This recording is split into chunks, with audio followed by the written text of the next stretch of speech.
ॐ सहनाववतु सहनौ भुनक्तु सह वीर्यङ्करवावहै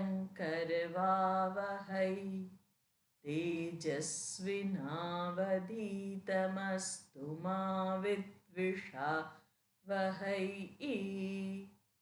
ॐ शान्ति शान्ति शान्तिः। सर्ववेदान्तसिद्धान्त गोचरं तमगोचरं गोविन्दं परमानन्दं सद्गुरुं प्रणतोऽस्म्यहम्।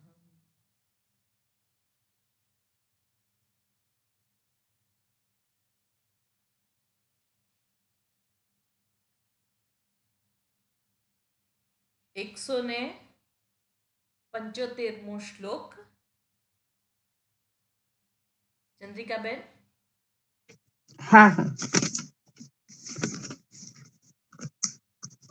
એક જ મિનિટ.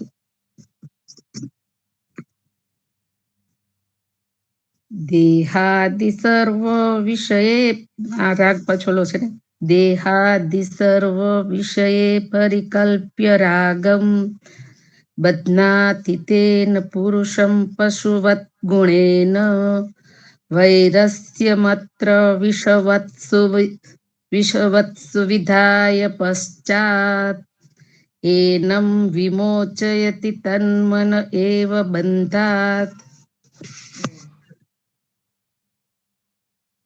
દેહાદિ સર્વ વિષયે. દેહ આદિ એટલે આદિપદથી ઇન્દ્રિયો, મન વગેરે લઈ શકાય. સર્વ વિષયે બધા જ વિષયોમાં. પરિકલ્પ્ય કલ્પિત. કલ્પિત એટલે કલ્પના કરે છે એવું થોડું ઘણું અહીંયા લઈ શકાય આ કલ્પિત શબ્દના અર્થમાં. પરિકલ્પ્ય રાગમ,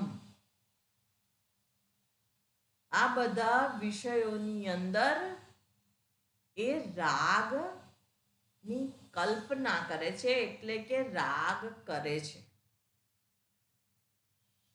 અને એના કારણે શું થાય છે? બધ્નાતિ તેના પુરુષમ પશુવત ગુણેન. અહીંયા ગુણ એટલે રજ્જુ, દોરડું. દોરડા દ્વારા પશુની જેમ એ પુરુષને આ રાગ છે એ બાંધે છે. આપણે કૂતરાને પાલતુ બનાવ્યો હોય અને પછી આપણે જાણીએ છીએ કે એ પટ્ટો એના ગળામાં બાંધી દીધો અને પછી માલિક જ્યાં લઈ જાય ત્યાં જવાનું. તેવી જ રીતે અહીંયા આગળ આ મન આપણું બંધાઈ ગયું અને પછી રાગ, દ્વેષ એના દ્વારા આપણે બંધાઈ જઈએ છીએ. એટલે એ જેમ ચલાવે તેમ આપણે ચાલવાનું. મારો રાગ જ્યાં છે ત્યાં આગળ મને આસક્તિ ઉત્પન્ન થયેલી છે, એટલે હું ત્યાં વળગવા દોડું છું. અને મારો દ્વેષ જ્યાં ત્યાં આગળ મને પીડા પ્રાપ્ત થાય છે, અણગમો પ્રાપ્ત થાય છે, એટલે હું તેનાથી દૂર ભાગવા માટે દોડું છું. આખી જિંદગી આ જ પ્રવૃત્તિ કર્યા કરું. અને અહીંયા આગળ શું કહે છે? પશુવત. એટલે પશુની જેમ જ આ પ્રવૃત્તિ હું પણ કરું છું. પશુને પણ હાથમાં આપણે રોટલી હોય તો પૂંછડી પટપટાવતું કૂતરું આપણી નજીક આવે કે ગાય વગેરે પશુ આપણી નજીક આવે અને નજીક આવે ને હાથમાં આપણે દંડો લઈએ તો એ દંડાને જોઈને એ દૂર ભાગે છે. આપણી પણ એવી જ કંઈક પ્રવૃત્તિ થાય છે. રાગના કારણે બંધાવા જઈએ છીએ, દ્વેષના કારણે પણ બંધાઈએ છીએ, પણ દ્વેષથી બંધાઈએ છીએ. ભલે બાહ્ય રીતે આપણે નજીક આવીએ કે દૂર જઈએ એ વસ્તુ બાહ્ય અભિવ્યક્તિ છે, પણ આંતરિક રીતે આપણે રાગ કે દ્વેષથી બંધાયેલા જ હોઈએ છીએ. અને એ જે છે એ વૈરસ્યમત્ર, વૈરસ્યમ એટલે અરુચિ, વેર થવું. અત્ર વિષયવત સુવિધાય, વિષવત સુવિધાય, વિદ ધાતુ છે, સુવિધાય સારી રીતે જાણીને. કેવી રીતે? વિષવત. આ જે રાગ અને દ્વેષ છે એને સારી રીતે જાણીને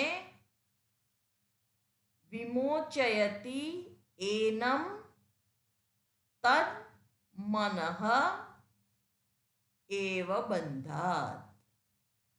આ બંધનથી તે વ્યક્તિ જે છે એને જ્યારે આ વિષયો પ્રતિ વિષવત અરુચિ ઉત્પન્ન થાય છે ત્યારે તે મુક્ત થાય છે. એના સિવાય મુક્તિ સંભવિત નથી. પક્ષીને અરીસામાં પોતાનું જ રૂપ જોઈ અને ત્યાં આગળ આસક્તિ થઈ જાય અને પછી એ અરીસાની અંદર જ ચાંચ માર્યા કરે તો વિશાળ આકાશ એને આપેલું છે એના મુક્ત ઉડ્ડયન માટે, પણ એનો આનંદ એ લઈ શકતું નથી, કારણ કે એ અરીસો છોડીને જતું જ નથી. અને આપણે આ ક્રિયા જોઈએ તો આપણને શું થાય? એને પોતાના જેવું કોઈક દેખાય છે અંદર, એટલે જો એ ત્યાંથી ખસતું નથી. અંદર કોઈ નથી આપણને થાય. તેવી જ રીતે આપણે પણ આ શરીરમાં, ઇન્દ્રિયોમાં, મનમાં, જગતમાં, વ્યક્તિઓમાં, વસ્તુઓમાં કેવી આસક્તિ કરીએ છીએ? ભગવાને મુક્ત થવા માટે આ સૃષ્ટિનું સર્જન કર્યું છે. આ ઇન્દ્રિયો પણ એટલે જ આપણને આપવામાં આવી છે. આ મન, આ બુદ્ધિ એટલે જ આપણને આપવામાં આવ્યા છે કે મન અને બુદ્ધિની મર્યાદા જાણવું અને જાણીને નક્કી કરવાનું છે કે આ મન અને બુદ્ધિ હું નથી. એટલા માટે મન બુદ્ધિ મર્યાદિત આપેલા છે. પણ એ જ મન અને બુદ્ધિ મર્યાદિત હોવા છતાં પણ આપણે આપણી આસક્તિ એની સાથે છોડી શકતા નથી. અને એ જ મારા બંધનનું કારણ છે. કેમ? પેલા પક્ષી જેમ આસક્ત થયો છે અરીસામાં, તેવી રીતે એ અરીસો છોડીને જતો નથી. તે જ રીતે હું પણ રાગની વસ્તુઓને છોડતો નથી અને એને વિષવત કહ્યું છે. એ પોટેશિયમ સાયનાઇડ છે એટલે આપણે જોઈએ ને તો એ એડ્સ જેવું છે. અંદરથી માણસને ખાય, ખોખલું કરી દે શરીર.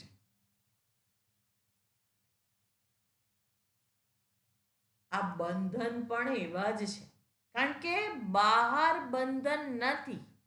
સ્થૂળ વસ્તુઓમાં, વિષયોમાં, ઇન્દ્રિયોમાં, શરીરમાં બાહ્ય કોઈ બંધન નથી. પણ બંધન ક્યાં છે? સૂક્ષ્મ છે, મનમાં છે. અને એ મન એ જ મુક્તિનું કારણ છે. એ પણ અહીં આગળ જ કહ્યું,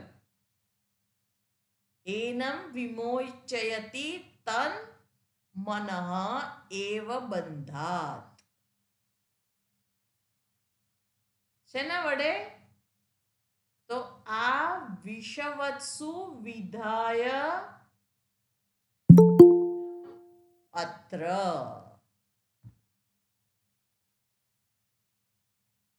વિષવત્સુ વિધાય,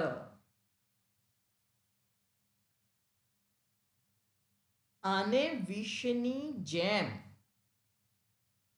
વિરસતા ઉત્પન્ન કરવાની છે. અને વિરસતા એટલે બધું નકામું છે તેવું નહીં. કોઈ પણ વ્યક્તિને આપણે જેટલું વળગવા દોડીએ છીએ એટલું જ આપણે એને દૂર ધક્કો મારીએ, એ વૈરાગ્ય નથી, એ તો દ્વેષ છે. આપણે અમુક વાર એવું કરતા હોઈએ છીએ, હું તો કાણાને કાણો કહી દઉં, તો એ સૂક્ષ્મદર્શિતા નથી, એ ઉદ્ધતાઈ છે.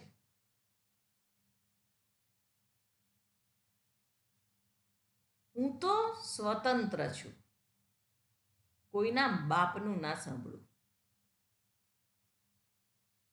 એ સ્વતંત્રતા નથી, સ્વચ્છંદતા છે.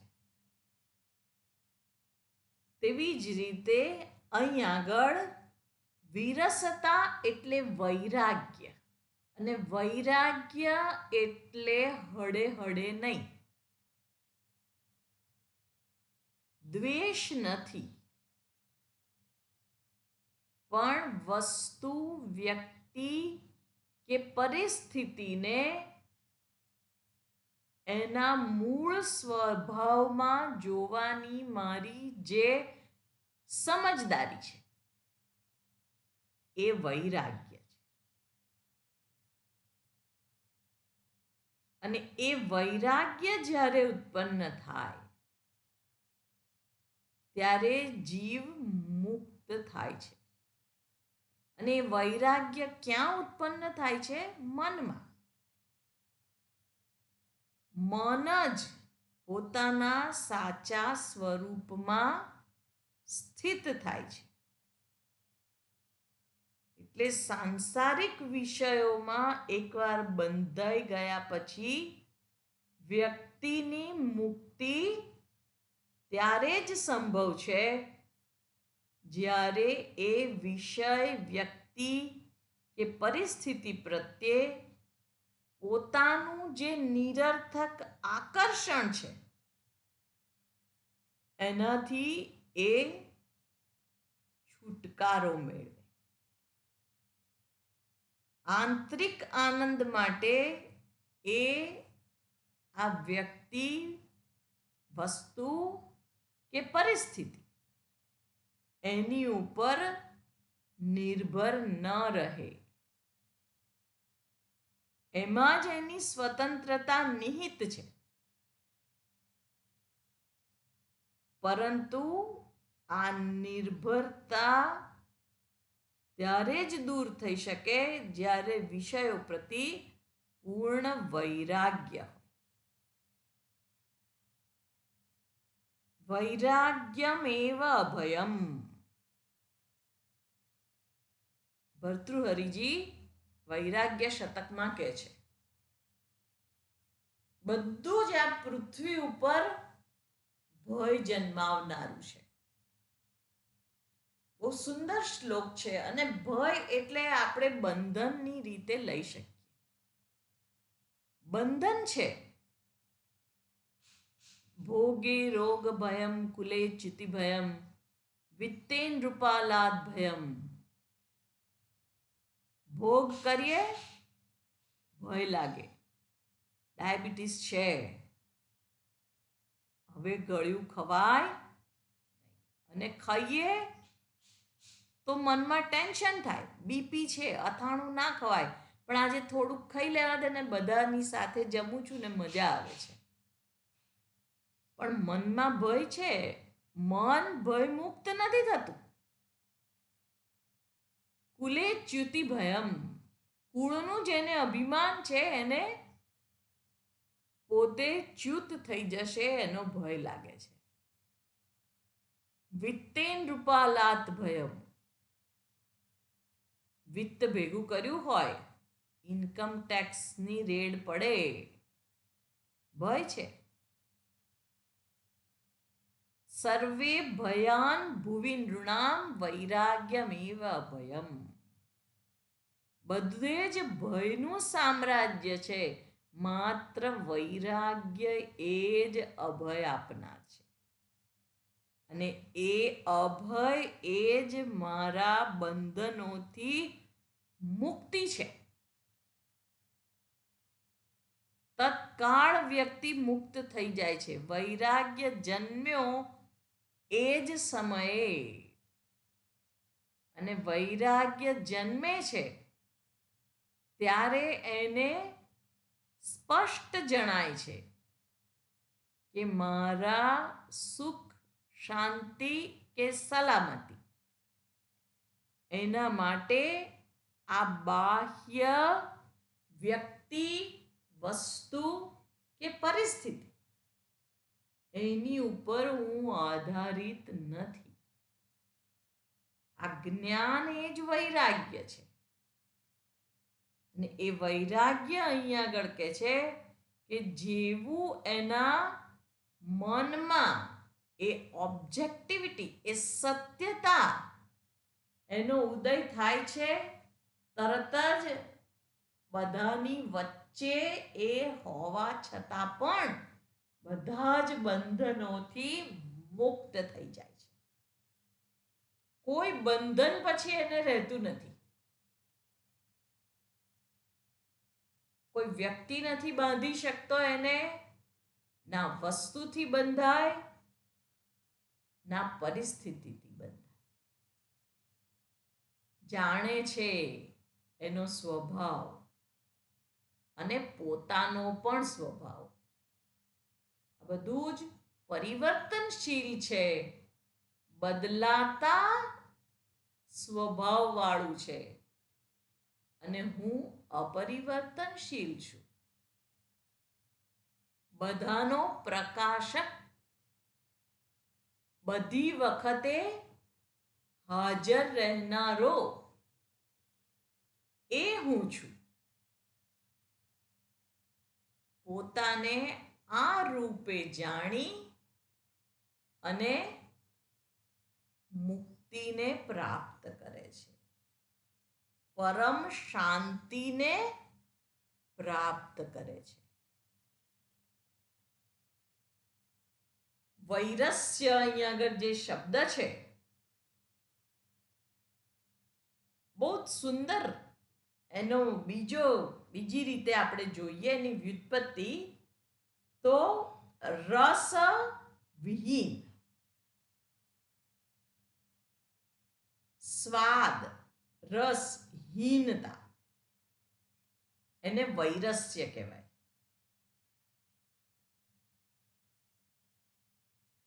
પણ સ્વાદહીનતા એટલે હમણાં જ આપણે જોયું એ જ વાત છે કે કોઈને એવું થાય કે હવે આ વૈરાગ્ય ઉત્પન્ન થઈ જાય તો પછી નીરસ થઈ જવાય ને, કારણ કે કોઈ રસ જ ના રહે. અને અમુક લોકોને એવી માન્યતા હોય છે એટલે બધાને એમ થાય કે અમારે મુક્તિ જોઈતી નથી, અમારે તો સંસારમાં રહેવું છે, બધું ભોગવવું છે.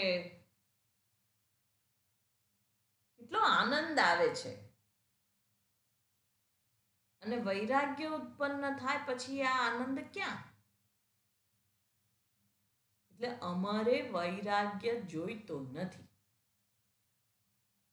એટલે મુક્તિ પણ જોઈતી નથી. આ તમારા શાસ્ત્ર રાખો તમારી પાસે, અમારી પાસે તો મજા મજાથી જીવવાનું બધા જ સાધનો ઉપલબ્ધ છે, અને અમે તો એ જ રીતે જીવવાના.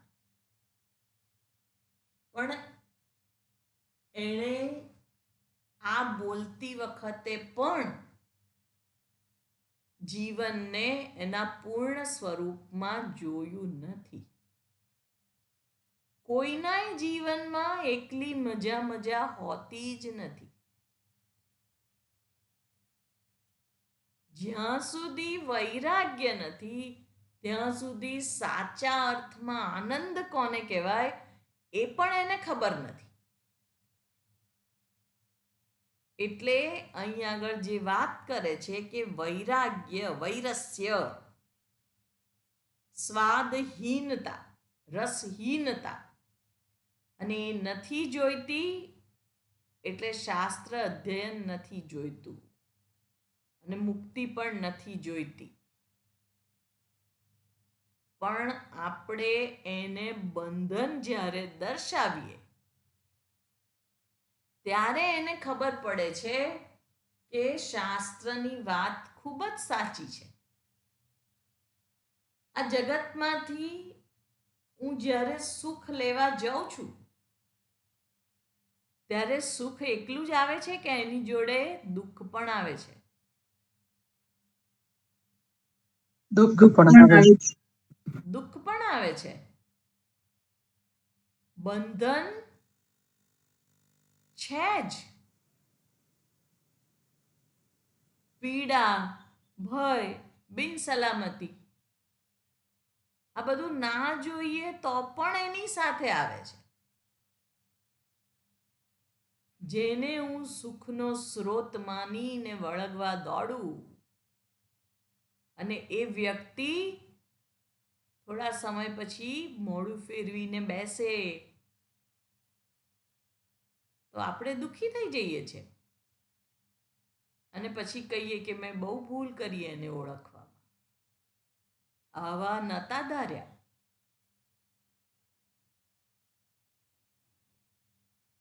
પણ એમાં એનો વાંક નથી, એમાં આપણી જે રાગમયી દ્રષ્ટિ છે એનો વાંક છે. ઓબ્જેક્ટિવ દ્રષ્ટિ એ વૈરાગ્ય છે. એટલે બંને પાસા જોવાના હોય. દરેક વ્યક્તિ, પદાર્થ કે પરિસ્થિતિ માત્ર ને માત્ર સુખી જ કરવા આવે છે એવું નથી. દુઃખ, ભય, ચિંતા પણ ત્યાંથી જ આવે છે. પણ બીજા પાસાની આપણે અવગણના કરીએ. બહુ સરસ, બહુ સરસ. કોઈ પણ વસ્તુ બહુ જ સરસ હોતી જ નથી. આ તો આપણે કહીએ કે આયુર્વેદ એ તો નિર્દોષ છે, કે હોમિયોપેથી તો નિર્દોષ છે. નિર્દોષ કંઈ હોતું નથી. આયુર્વેદ હોય, હોમિયોપેથી હોય કે એલોપેથી હોય, યોગ્ય માર્ગદર્શન વગર જો એને લેવામાં આવે તો એ દોષયુક્ત જ છે.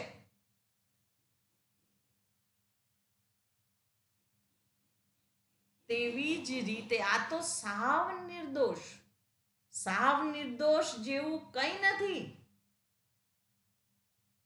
એક પાસાને આપણે વધારે પડતી ગણના કરીએ છીએ, એટલે બીજા પાસાની અવગણના કરીએ છીએ. પણ આને આટલી માત્રામાં લેવાથી આ વસ્તુ થઈ શકે. પણ પછી આપણે કહીએ કે એ ગરમ પડે વધારે લઈએ તો શું કહે છે? હા, ગરમ પડે તો એ દોષ કહેવાય કે નહીં? કહેવાય. એટલે કંઈ પણ નિર્દોષ નથી. અને એ વાળી જે દ્રષ્ટિ છે એ વૈરાગ્ય યુક્ત દ્રષ્ટિ છે. એટલે આ મન જે છે એને સમજાવવાની જરૂર છે, અથવા તો એને બતાવવાની જરૂર છે કે કોઈ વસ્તુ વિશેષ કે વ્યક્તિ વિશેષ, પરિસ્થિતિ વિશેષ આપણને સુખ પહોંચાડી શકે નહીં. બહાર નથી સુખ, તો એ સમજી જાય, એનું બરાબર નિરીક્ષણ કરે, એની પરીક્ષા કરે અને પછી એને પોતાના જીવનમાં યથા યોગ્ય સ્થાન આપે. એટલે વૈરાગ્ય કેવળ મન દ્વારા જ લાવી શકાય છે. અને અહીંયા ઉદાહરણ વિષવત સુવિધાય. વિષવત, જગતમાં કોઈને પણ વિષ માટે આસક્તિ હોતી નથી. કોઈ એક ચપટી જેટલું પણ પોટેશિયમ સાયનાઇડ લેવા ઈચ્છતું નથી. તો આ વિષયો પણ એવા જ છે. એવું જ્યારે એને ખબર પડે ત્યારે એના પ્રત્યે કોઈ આસક્તિ કે આકર્ષણ કે રાગ એને રહેતો નથી. દ્વેષ નથી જન્મતો, પણ રાગ રહેતો નથી, એવું અહીં આગળ કહે છે.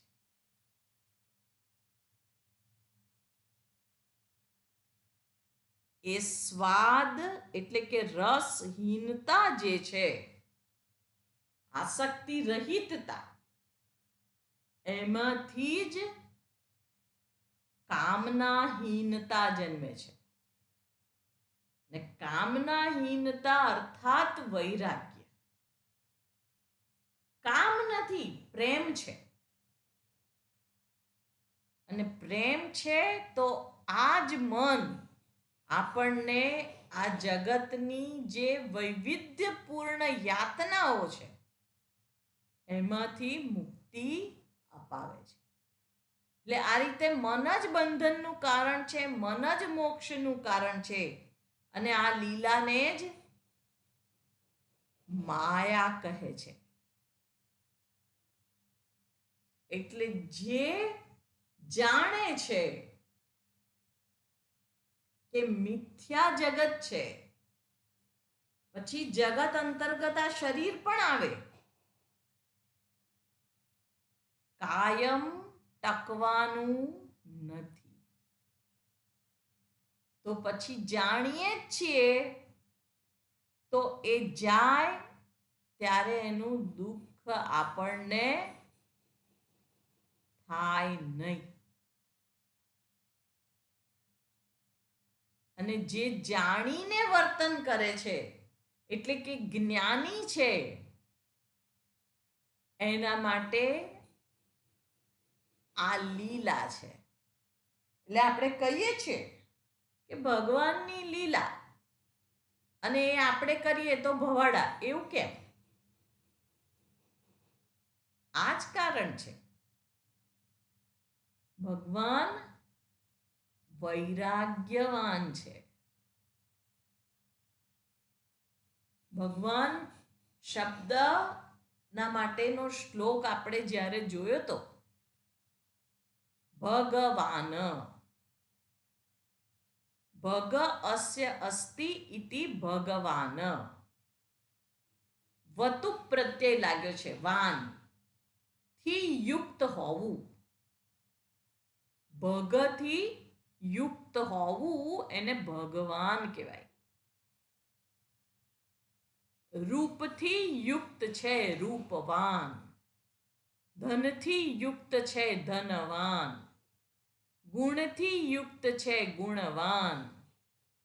એવી રીતે ભગથી યુક્ત છે એ ભગવાન. અને ભગ કયા કયા છે? 6 ભગ છે. ઐશ્વર્યસ્ય સમગ્રસ્ય, ધર્મસ્ય યશસ્શ્રિયઃ, વૈરાગ્યશ્ચાથ મોક્ષશ્ચ, ષણામ ભગ ઇતિરણા. એમાં વૈરાગ્ય આવે છે શબ્દ. સમગ્ર ઐશ્વર્ય, સમગ્ર શ્રી, સમગ્ર યશ, સમગ્ર ધર્મ અને સમગ્ર વૈરાગ્ય. આ વૈરાગ્ય કેવો છે? સમગ્ર છે. થોડા માટે વૈરાગ્ય છે ને થોડા માટે રાગ છે, થોડા માટે દ્વેષ છે, એવું નથી. સમગ્ર સૃષ્ટિ માટે સમાન રાગ, એનું નામ વૈરાગ્ય છે. ઈશ્વરને બધા માટે સમાન રાગ છે, એટલે કે પ્રેમ છે. અને પ્રેમ છે, કોઈ ગણતરી નથી, કોઈ સ્વાર્થ નથી. એટલે એ જે કરે એ એને બાંધતું નથી, એટલે એ લીલા છે. અને આપણે એ જ વસ્તુ કરવા જઈએ તો આપણે માયાથી બદ્ધ છીએ. રાગ દ્વેષ એ જ માયા, એટલે એનાથી બદ્ધ છીએ. એટલે આપણને લીલા ના કહેવાય. આપણે જે કરીએ છીએ એ ભવાડા જ થાય. એટલે આ મન વૈરાગ્ય માટે બહુ અગત્યનું સાધન છે. એ દર્શાવ્યા પછી એનાથી જ મોક્ષ છે એ પણ દર્શાવ્યા પછી હવે 176મા શ્લોકની અંદર એ જ વસ્તુને સત્વગુણ, રજોગુણ, તમોગુણના આધારે દર્શાવે છે. ચંદ્રિકાબેન? હા. તસ્માન મનઃ કારણમસ્ય જંતોઃ બંધસ્ય મોક્ષસ્ય ચ વા વિધાને બંધસ્ય હેતુર્મલિનં રજો ગુણૈઃ મોક્ષસ્ય શુદ્ધં વિરજસ્તમસ્કम्. તસ્માત માટે, મનઃ કારણમ અસ્ય જંતોઃ બંધસ્ય મોક્ષસ્ય ચ વા વિધાને બંધસ્ય હેતુઃ મલિનમ રજોગુણૈઃ મોક્ષસ્ય શુદ્ધમ વિરજઃ તમસ્કમ. તસ્માત અતઃ માટે. શું છે? માટે આવું હોવાના કારણે. આગળ જે દર્શાવ્યું એવું છે એટલા માટે મન જ આ અસ્ય એટલે આ, જંતોહો જંતુ એટલે અહીં આગળ મનુષ્ય, મનુષ્યના બંધસ્ય મોક્ષસ્ય કારણમ, બંધન અને મોક્ષનું કારણ છે. અસ્તિ અહીંયા ઉમેરવું પડે. કારણમ અસ્તિ, કારણ છે. અથવા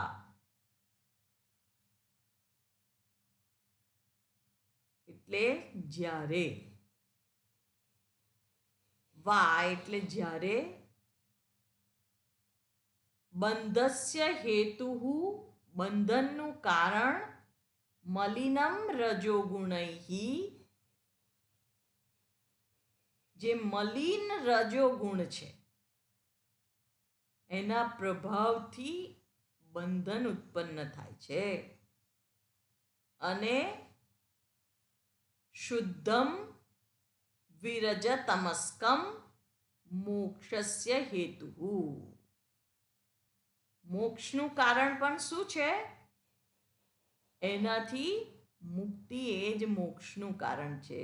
શુદ્ધમ નિર્મળ, વિરજ જેમાં જરા સરખું પણ રાગ દ્વેષ રૂપી મળ નથી, અશુદ્ધિ નથી. એ તમસથી મુક્ત મન જે છે, તમસ્કમ, તમસ અને રજસથી મુક્ત મન એ મુક્તિનો હેતુ છે, મુક્તિનું કારણ છે.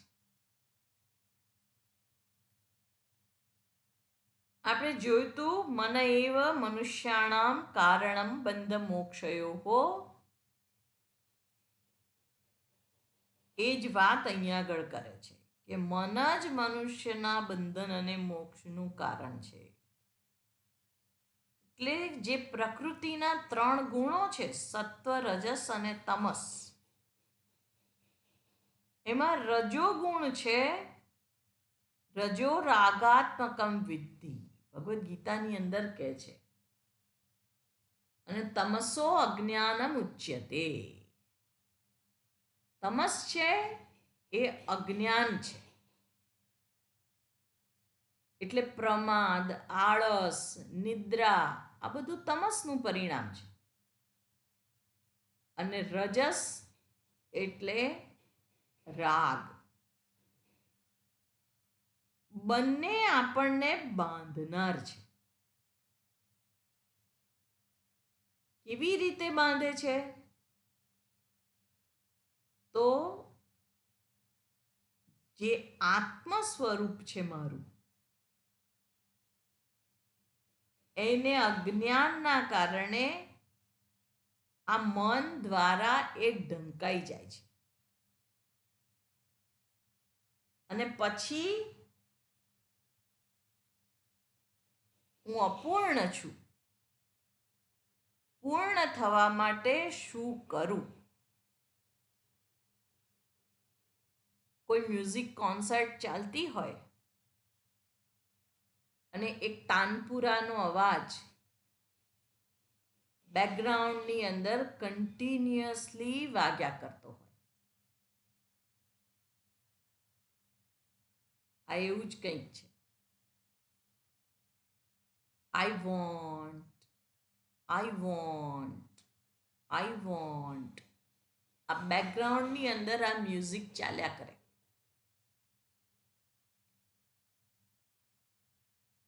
કેટલી વાર ચાલે?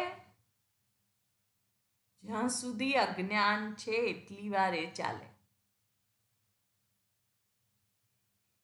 કંઈક મારે જોઈએ છે, કંઈક ખૂટતું પૂરું કરી લેવું છે, પણ કેવી રીતે મળે એ સમજણ નથી પડતી. એટલે આ જગતની અંદર બધું ભેગું કરવા માટે દોડું છું. આ વ્યક્તિને પકડું, એમાંથી મને પૂર્ણતા મળી જશે. બસ હવે આ લાવી દઈએ, ઘરનું ઘર થઈ જાય એટલે હશ. ક્યાં હશ થાય છે? ઘરનું ઘર થઈ ગયું, હવે ઘર છોડીને ક્યાંય જવાય નહીં. આપણે તો ઓનલાઈન છે, બાકી ઓફલાઈન સત્સંગ હોય તો શું કે આ ઘર છોડીને અવાય જ નહીં. હવે તો જવાબદારી આ ઘરની એટલી થઈ ગઈ, તો ઘર ક્યાં દોડી જવાનું છે? આપણે એને લોક મારીને જઈએ તો ઘર ક્યાં જવાનું છે? ત્યાં જ રહેવાનું છે, છૂટે નહીં. આટલું ધન એકત્રિત કરી લઉં પછી સલામતી. સલામતી મળે છે ખરી? બહુ વિચારવાની વસ્તુ છે, નથી મળતી. મન તો વધુ ને વધુ બિનસલામત થતું જાય છે. મારા ગુરુજી પહેલા જ્યારે બ્રહ્મચારી હતા ત્યારે વડોદરામાં ભિક્ષા લેવા જતા. જે લોકો સત્સંગમાં આવે એ લોકો એમને કહે કે સ્વામીજી ભિક્ષા લેવા અમારે ત્યાં આવજો, એટલે એ જાય અને પછી દક્ષિણા પણ આપે. તો દક્ષિણા આપે તો એક બેન હતા, તો 2 રૂપિયા દક્ષિણા આપે એમને. હાથમાં ચોળાઈ ગયેલી નોટ હોય અને એમને 2 રૂપિયા દક્ષિણા આપે. સ્વામીજી કે આપને જરૂર પડશે, આપ રાખો ને, આપણે પણ જરૂર છે. એટલે એ બેન શું કે ખબર છે? સ્વામીજી બહુ નથી ને એટલે જ અપાય છે.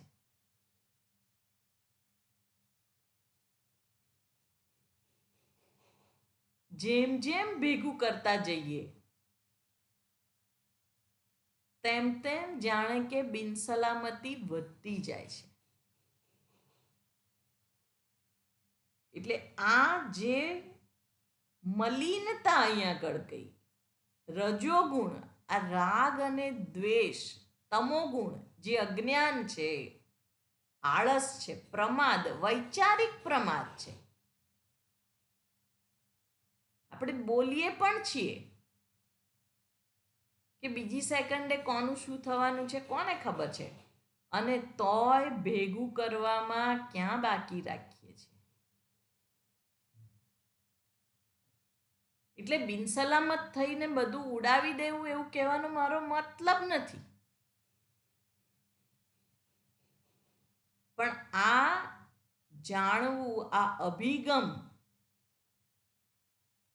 વ્યક્તિ માટેનો હોય, વસ્તુ માટેનો હોય કે પરિસ્થિતિ માટેનો હોય, આ અભિગમ જ મને બાંધે છે. એટલે એ અભિગમને ચકાસવાની જરૂર છે, અને એ અજ્ઞાનમાંથી, તમસમાંથી ઊભો થયેલો છે.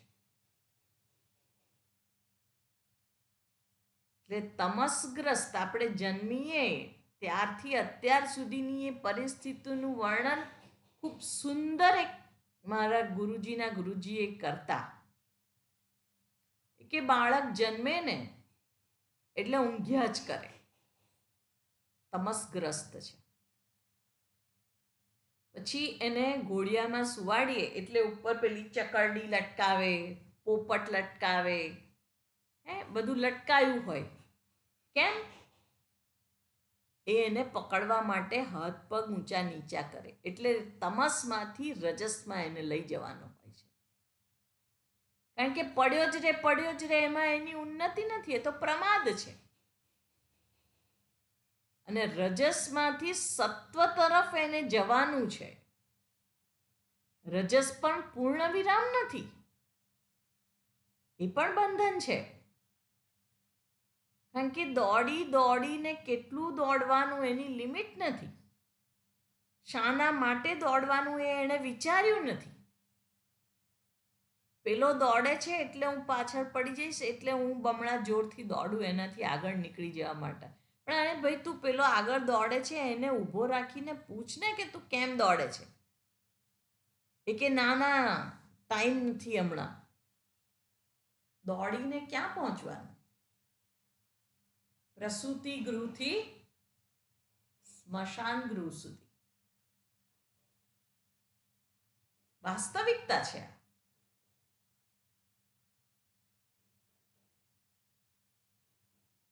તો આ રજોગુણ, આ તમોગુણ એને સત્વ તરફ લઈ જવાનું છે. સત્વ એટલે જ્ઞાન, વૈરાગ્ય, ડાપણ, પ્રેમ, આ બધું સત્વની અભિવ્યક્તિ છે. આપણે પણ પ્રયત્નપૂર્વક સત્વમાં ગોઠવાવાનું છે. એટલે જે પૂર્વ શ્લોકોમાં અતઃ એટલે માટે, તસ્માત માટે, અતઃ, અત્યાર સુધી પૂર્વ શ્લોકોમાં જે યુક્તિઓ આપવામાં આવી છે એનાથી સ્પષ્ટ થાય છે કે મનુષ્યના બંધન અને મોક્ષનું કારણ કેવળ મન જ છે. મનુષ્ય બદ્ધ છે અથવા મુક્ત છે એના મનની સ્થિતિ છે. મનના આધારે એનું જે જ્ઞાન છે, ડાપણ છે, એના આધારે એ બંધન કે મુક્તિ અનુભવે છે. પણ જે સત્સ્વરૂપ આત્મા છે તે ક્યારેય બદ્ધ નથી. અને એના માટે જ અહીં આગળ શુદ્ધમ વિરજમ તમસ્કમ એ 3 શબ્દનો પ્રયોગ કરેલો છે. આત્મા કેવો છે? શુદ્ધ છે. આ મળ, રાગ, દ્વેષ એનાથી રહિત છે, નિર્મળ છે. વિરજઃ રજસથી મુક્ત અને તમસ્કમ તમસથી પણ મુક્ત. એના સ્વરૂપની અંદર રજસ પણ નથી, તમસ પણ નથી. એટલે આ બંધન અને મોક્ષની વ્યાખ્યા જે કરવામાં આવે છે તો એ મનની સંદર્ભમાં જ કરવામાં આવે. એટલે જ્યારે મન સતત વિક્ષેપ અવસ્થામાં રહે તો સમજવાનું કે એ રજોગુણના કારણે છે અને તમોગુણના કારણે અજ્ઞાન છે.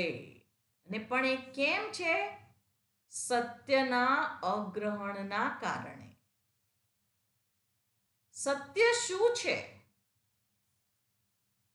એનું ભાન ના હોવાના કારણે અજ્ઞાન, ને અજ્ઞાનના કારણે હમણાં જોયું એ રીતે પેલી કોન્સર્ટમાં આઈ વોન્ટ બેકગ્રાઉન્ડમાં વાગ્યા જ કરે. કેમ?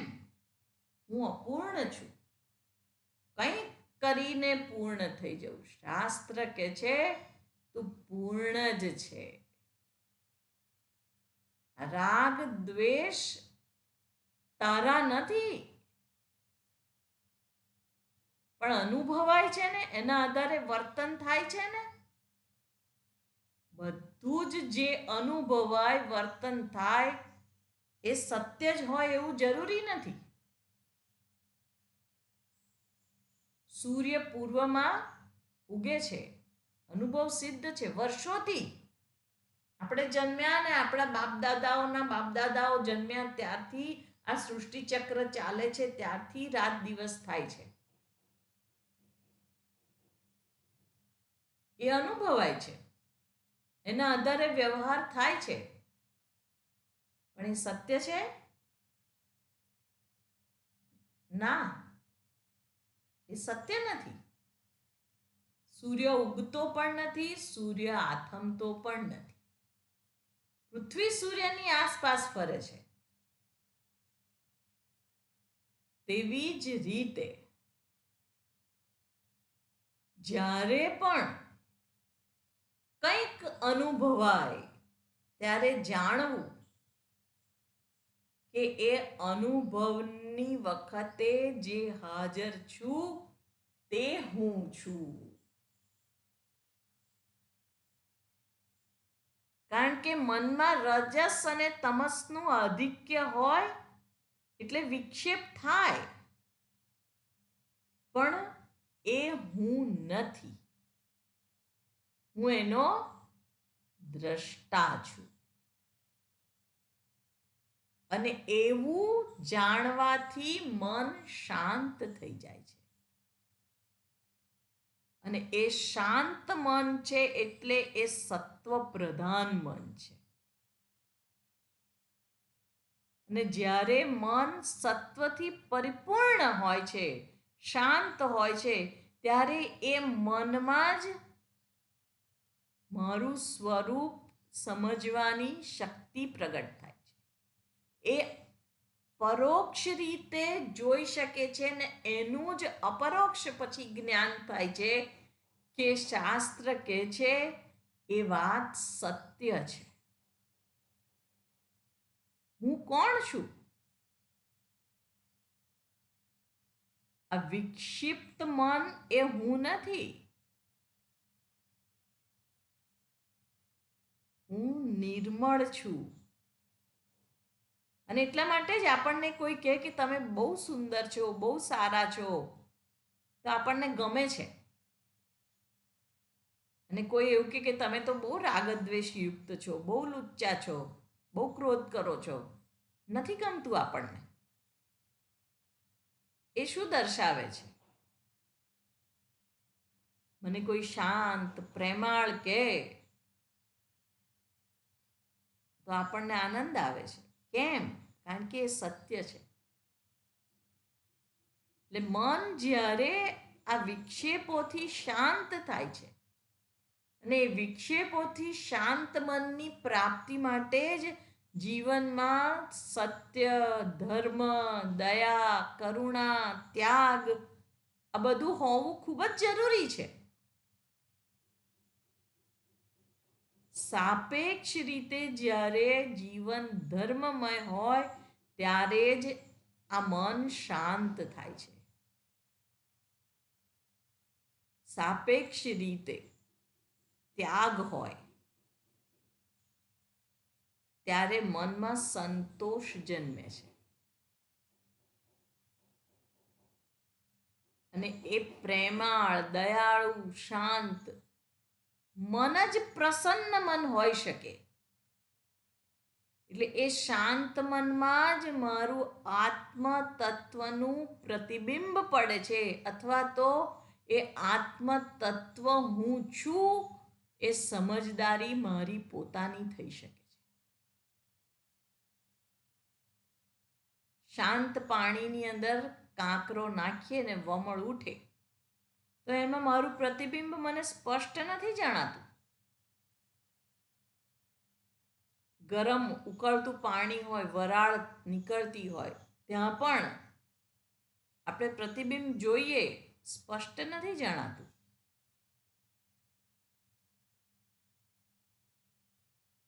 તેવી જ રીતે રજસ અને તમસથી યુક્ત જ્યારે મન હોય છે, અંદરથી ઉકળતું હોય કંઈક,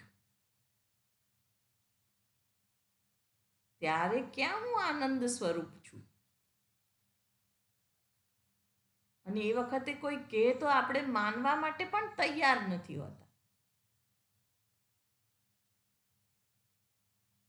એટલે શાસ્ત્ર અધ્યયન કરવા માટે પણ ધર્મયુક્ત જીવન સાપેક્ષ રીતે આપણું હોવું જોઈએ.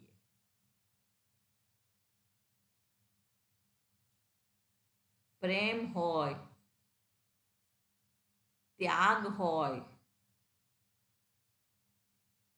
બધા સદ્ગુણો જરૂરી છે. અને ભગવદ્ ગીતામાં જ્ઞાન પ્રાપ્ત કરવાના સાધનને પણ જ્ઞાન કહ્યું છે. એતદ જ્ઞાનમ ઇતિ પ્રોક્તમ, એવું ભગવાને કહ્યું. આ જ્ઞાન મેં તને કહ્યું. જ્ઞાન એટલે જ્ઞાન પ્રાપ્ત કરવાના સાધન.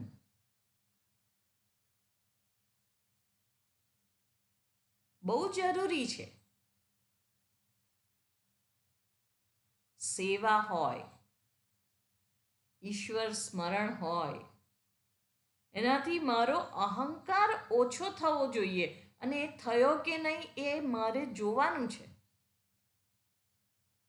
કોઈ વાર એવું બને છે કે સેવાથી, ઈશ્વર સ્મરણથી અહંકાર વધી જતો હોય, એટલો બધો વધે કે આપણને થાય કે કોન્યોસ્તી સદૃશો મયા, મારા જેવું તો કોઈ નથી, કોણ છે અહીંયા આગળ, હું જ સુપીરિયર છું. એ જે હું ઊભો થાય છે એ આ રજસ ને તમસની અભિવ્યક્તિ છે એ જાણવું જોઈએ આપણે. અને કેવી રીતે ખબર પડે? જ્યારે કંઈક ભૂલ થાય અને ત્યારે કોઈ કે કોણે કર્યું, ત્યારે આપણે જસ્ટિફિકેશન આપીએ કે જીભા જોડી પર ઉતરી જઈએ, ત્યારે જાણવું કે આ સેવાથી, આ ત્યાગથી અહંકાર ઓછો નથી થયો, અહંકારમાં વૃદ્ધિ થઈ છે.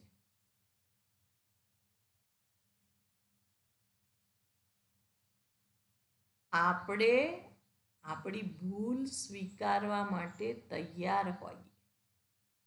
સામેવાળાને કેટલી પીડા થતી હશે એનો અંદાજો આપણે લગાવી અને એની સાથે એનો ભલે ગમે તેટલો દુર્વ્યવહાર હોય આપણા પ્રતિ, તો પણ આપણે પ્રેમથી સમજીને એને આપણા પ્રેમ સ્વરૂપમાં સમાઈ લઈએ. એ સેવાનું ફળ છે, એ ત્યાગનું ફળ છે. એમાં મારા જીવનની ઉન્નતિ છે. એટલે સત્વમાં પ્રસ્થાપિત થવાની વાત છે. આપણને થાય ત્રણેય ગુણો મિથ્યા છે એવું શાસ્ત્ર કહે છે, તો ત્રણેયથી ઉપર ઉઠવાની વાત છે. તો હવે રજસ હોય કે સત્વ હોય, શું ફેર પડે છે? ઘણો ફેર પડે છે.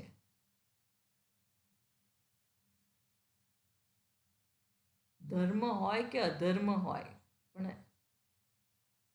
આપણે કહ્યું હમણાં જ કે લીલા કઈ ભગવાનની, ક્યાં એનો અહંકાર નથી રહેલો.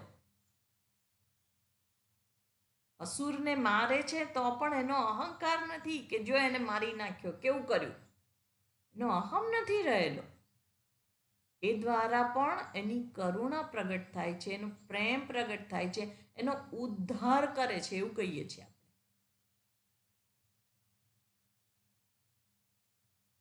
એટલે સત્કર્મ કર્યાથી પણ એ રજસ ને તમસ વધી ના જાય. આપણે આપણી ઉપર ચોકી પહેરો રાખેલો હોય, હું નિર્મળ છું, તો મારું મન સર્વને સમજી શકે છે. પછી એમાં મારી ચોઈસ ના હોય. સર્વ એટલે સર્વ આવી જાય. ને સમજી શકવું એટલે જસ્ટિફાઈ કરવું નહીં, વેલિડ ગણવું નહીં. ખોટું હોય તો ખોટું છે,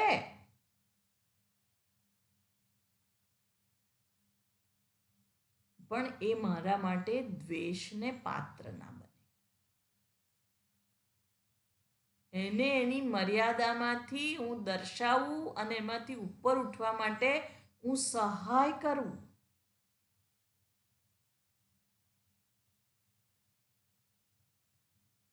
એ સહૃદયતા છે, એ વૈરાગ્ય છે, અને એ મારા અહંકારને ક્ષીણ કરવાનું કાર્ય કરે છે.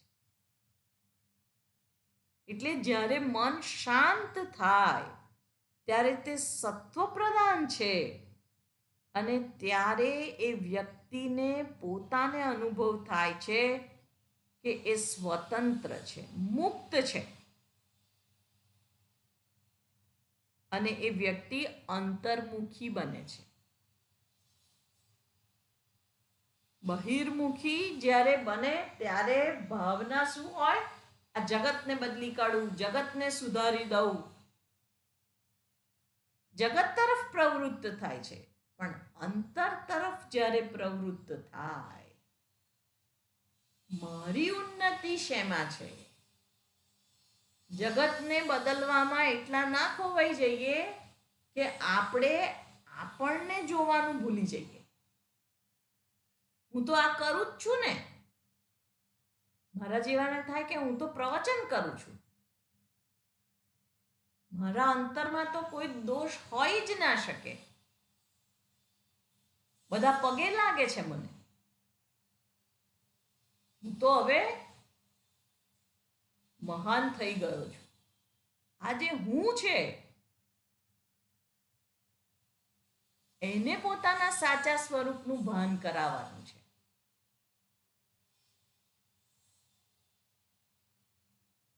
એ તરફ આપણી દ્રષ્ટિ હોવી જોઈએ. અને એના માટે આપણે સતત સતર્ક રહીએ. આપણને બારીકાઈથી આપણે આપણું નિરીક્ષણ કરીએ.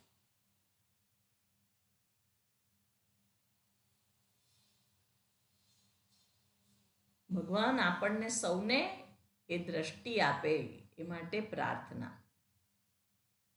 ઓમ પૂર્ણમદ પૂર્ણમિદમ પૂર્ણાત પૂર્ણમુદચ્યતે પૂર્ણસ્ય પૂર્ણમાદાય પૂર્ણમેવાવશિષ્યતે. ઓમ શાંતિ શાંતિ શાંતિ. હરિ ઓમ. શ્રી ગુરુભ્યો નમઃ. હરિ ઓમ.